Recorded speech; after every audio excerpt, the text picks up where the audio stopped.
Good morning, folks. I need to go get feed this morning, but thought I would walk you through some of the things I've been thinking about garden planning. I've been spending a lot of time thinking about garden planning in the last couple of days because this is the window in which I get to, oh my goodness, look at all those eggs. 1 duck egg and 2 goose eggs. This is the window in which I get to plan the garden, and anything that I don't get planned soon just won't happen this year because we have such a short season. You can't do a lot on the fly. So I guess I've been thinking about garden planning because I can see the ground, and I've been thinking about this concept of raised beds. I haven't done raised beds previously. They're you trade off. You get more heat and you get less water, so you have to water them more, but you get them warmer sooner. And I tried throwing some fireplace ashes on here to see if it would help melt the snow faster. It hasn't yet, but who knows? Maybe we'll have a sunny day and it will. It's melting pretty fast now anyhow. But anyhow, raised beds. Because the bed is taller, it catches more sun. If you have a south-facing surface like this, things will be warmer on the south side, and they'll be colder on the north side. Actually, the greenhouse here is a great example of that. This is the north side of the greenhouse, and you can see how much snow there is there. And if we go over to the south side of the greenhouse,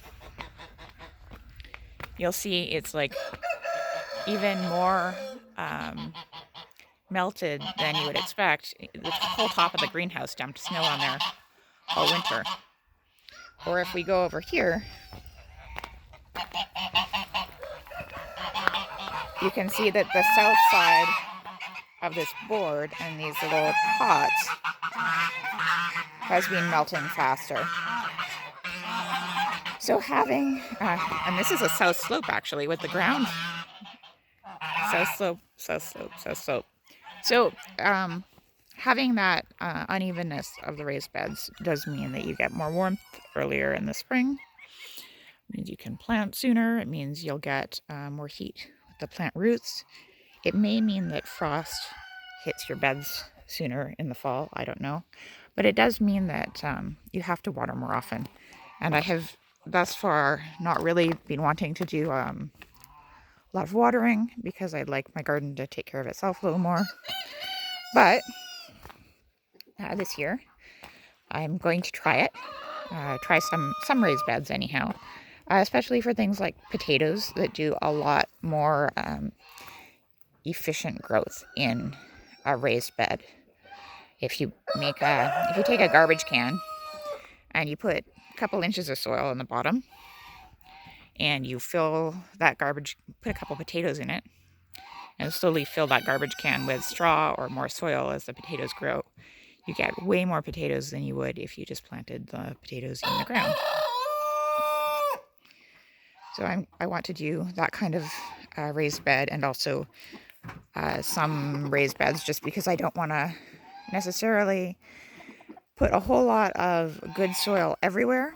So for instance, this south-facing wall, I'd like to put some tomatoes against it.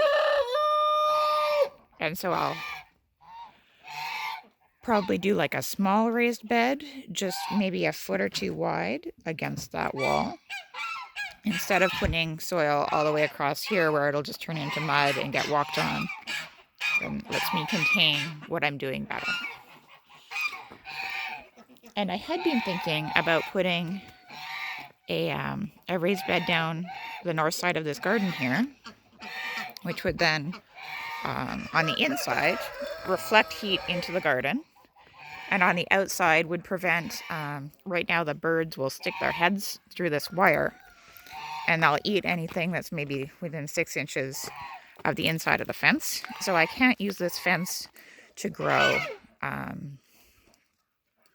like as a trellis, to grow vines up or anything like that, because the birds will eat everything, and I essentially don't have like 6 inches of garden inside that. So if I were to do a raised bed just a couple feet wide down the outside here, and it was high enough that the birds couldn't easily reach inside of it. It would mean putting another fence up, but it would also mean I would get more value out of the parts of the garden that I have. But as you can see, I have this huge stream. I mean, it's frozen right now, but it flows down here. And I want that water to be, somewhat sinking in. But if I were to have a hard edge all down that side and a hard edge all down this side, then the only place the water can go is flowing right down here and making it even more muddy every year. So I've been thinking about that, and like maybe there's an alternative. Maybe I could put a ditch down there to channel the water. Something I've been thinking of. Hey, mister, let's take a look. Yeah, I'm going to take a look. Oh, sweetheart. You're so stressed out. It's okay. You're a good boy. Oh, yes. Hello, Mama. Hello, Mom. I'm just going to take these eggs over here. Oh, look at that. Yeah. There we are. Okay. And then the other thing I've been thinking about is, so this is kind of like a conventional garden space. It would be like a garden you would be used to, with like, smallish patches of like lettuce and tomatoes in the greenhouse and some cabbages or whatever. But up here, where the pigs are right now, my plan has always been to put the pigs in here over the winter, and then in the summer to have it be sort of like a bigger crop of maybe grain or beans or corn or things that I want a lot of. And so the plan is to plow or till that area between that house and between the bottom fence and the top fence, and to grow things in there over the summer, and then to let the pigs in there in the winter to kind of dig it up and fertilize it, and then to just keep going through that cycle. So I have that plan, and I think that will not be raised beds. I think that will just be on the ground, but I might do mounds for squash there.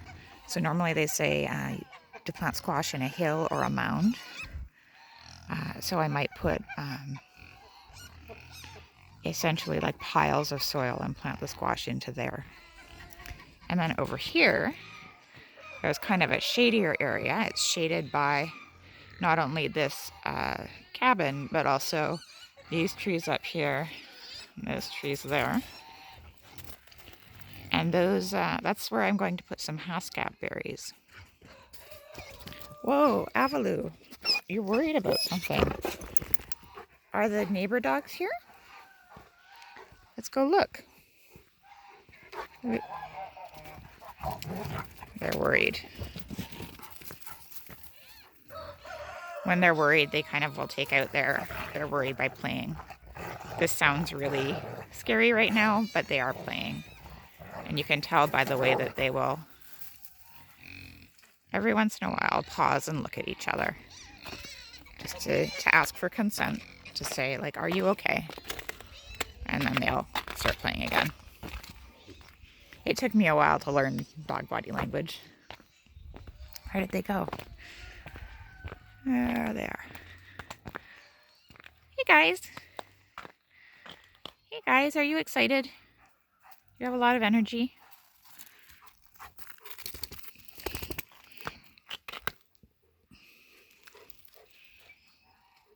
Yeah, it's okay. The neighbor dogs down a couple houses get let out, and they come down here and try and dig under my fence. So my dogs are quite unhappy with those dogs and they get stressed out by it. But they do keep those dogs out, which is their job. Hi Thea, I would 100% pet you, but I have eggs in my head. I'm not wearing my jacket today, so I don't have pockets to put my eggs in. Oh Thea, you don't get any of those. So yeah, thinking about putting my hascat bushes on the left side, some field crops, some corn, some squash on this side, and actually probably some beans too, which is the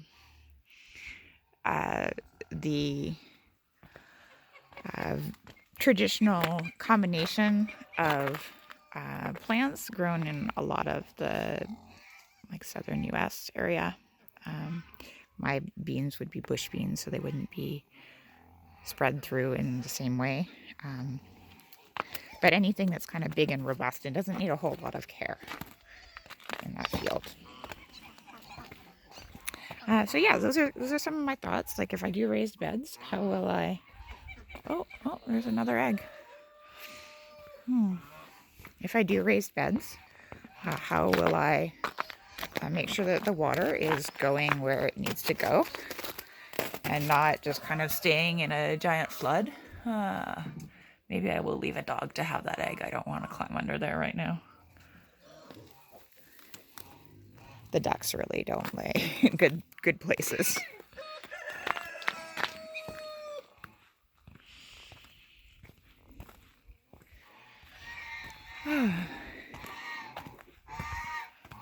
And then I've been starting my seeds inside. I've been a little bit late this year, but not too bad, I think. The year before I was a little bit early, and then the spring came a little bit late. So I'm also planning on putting a whole bunch of pots on my deck, which means I need to clear off my deck. Let's just stick our heads in and see what's going on in there. Yes.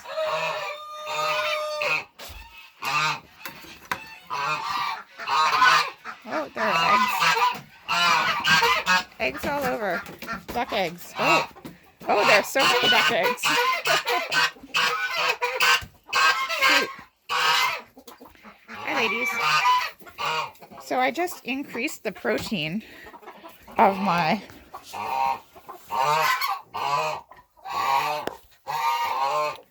feed, and that means the ducks are laying. They just had not quite enough protein to be laying.